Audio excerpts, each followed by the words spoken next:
आप अपने कंप्यूटर की प्रोग्रामिंग करते हैं, अपने फ़ोन के लिए प्रोग्रामिंग करते हैं, फ़ोन के बारे में कंप्यूटर में ये कॉशियस रहते हैं कि ये अपनी प्रोग्रामिंग के अनुसार ही चले, इसमें कोई वायरस नहीं आ जाए। इस ठीक से अगर मिसहैंडल नहीं करूँ मैं अपने कंप्यूटर को, या मैं अपने फ़ोन को मिसहैंडल नहीं करूँ कि कहीं इसमें कुछ वायरस नहीं आ जाए।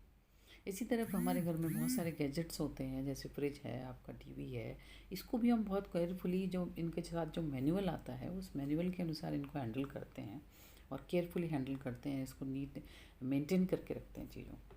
And what about life, what about you? आपकी लाइफ की क्या प्रोग्रामिंग है? डिफ़ॉल्ट प्रोग्रामिंग के अनुसार चल रहा है या डेलिबरेट प्रोग्रामिंग के अनुसार आपकी लाइफ चल रही है? लाइफ तो वेरी इंपॉर्टेंट थिंग। और दूसरा ये है कि बहुत सारे लाइफ में प्रॉब्लम्स आती हैं, टेंशन्स आती हैं। उन टेंशन्स के साथ में हमने एक तरह से उन टेंशन्स के साथ में हमने जीना सीख लिया है। हमारी जो एग्रेशन है, जो एंगर है, जो हमारी प्रॉब्लम्स हैं, एंग्जाइटी है, स्ट्रेस है, इसको दबा के रखना सीख लिया है हमने। और ये रख के, दबा के रख के हम अपनी जीवन जिए जाते हैं, जीवन चलाए जाते हैं कि चलो this is a part of life, we have to, इसी तरह हमें जीना है। और ये एक तरह से जब हम इसमें जीते हैं, इतनी एंग्जाइटी टेंशन में जीते हैं, वो हमारे लिए क्या पॉइजन नहीं है वो? और दूसरी दूसरी बात ये है कि ये जो एंग्जाइटी एंड टेंशन को हम एक तो दबाते हैं, और दबाने के बाद में जब वो विस्फोटक रूप में बाहर निकलता है तो या तो टेम्परामेंटल इश्यूज हो जाते हैं, एंगर, एक्सेसिव मूड स्विंग, या फिर वो डिप्रेशन, और उसमें आ जाता है, उसमें ये चीज़ें रिवील होती हैं, वो होती हैं। तो सबसे बड़ा कारण ये है कि एक हमारी लाइफ का जो मैनुअल जो है वो हमें पता होना चाहिए, किस तरह हम अपनी लाइफ ऑपरेट करें। और दूसरा ये है कि एक प्रोग्रामिंग, हम अपनी लाइफ की जो प्रोग्रामिंग है उस प्रोग्रामिंग के अनुसार अपनी लाइफ चलाएं। अब सवाल ये होता है कि वो मैनुअल क्या है, वो प्रोग्रामिंग क्या है। हमारा जीवन को हम दो भागों में बांट सकते हैं। एक तो मटेरियल पार्ट हमारा, हमारे बॉडी जो हमें दिखाई देती है बॉडी, और एक हमारा जो है स्पिरिचुअल एस्पेक्ट। इन दोनों में, मटेरियल एंड स्पिरिचुअल एस्पेक्ट दोनों में जब हमारे बैलेंस होगा तभी हमारी लाइफ ठीक से चल पाएगी।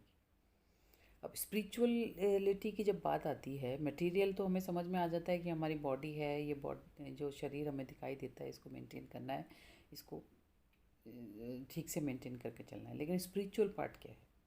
स्पिरिचुअलिटी की बात आती है तो हमें देखते हैं कि स्पिरिचुअलिटी मतलब सत्संग सुनना, धार्मिक प्रवचन सुनना, सत्संग सुनना, और वो सत्संग को जीवन में लागू करना, वो स्पिरिचुअलिटी है। वो स्पिरिचुअलिटी का एक एस्पेक्ट है।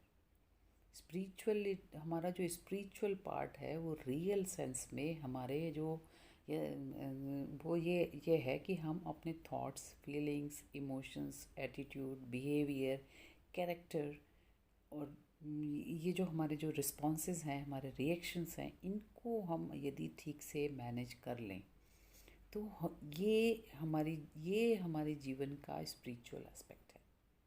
क्योंकि हम वही हैं, हमारे जो जीवन में जो हम ये देखते हैं कि जो हमारे थॉट्स, फीलिंग्स एंड इमोशंस जो है ना, हमारे वाइब्रेशन, जो वी आर वाइब्रेशनल बीइंग, और हमारी थॉट्स, फीलिंग्स एंड इमोशंस के अनुसार हम वाइब्रेट करते हैं।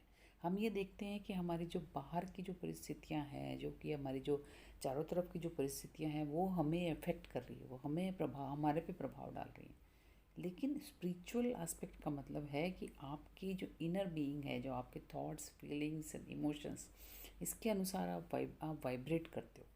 और जो आपके thoughts and feelings and emotions, आपके वाइब्रेशंस की फ्रीक्वेंसी डिसाइड करते हैं, आप किस फ्रीक्वेंसी पे वाइब्रेट वाइब्रेट कर रहे हो, और वो ही आपकी सराउंडिंग्स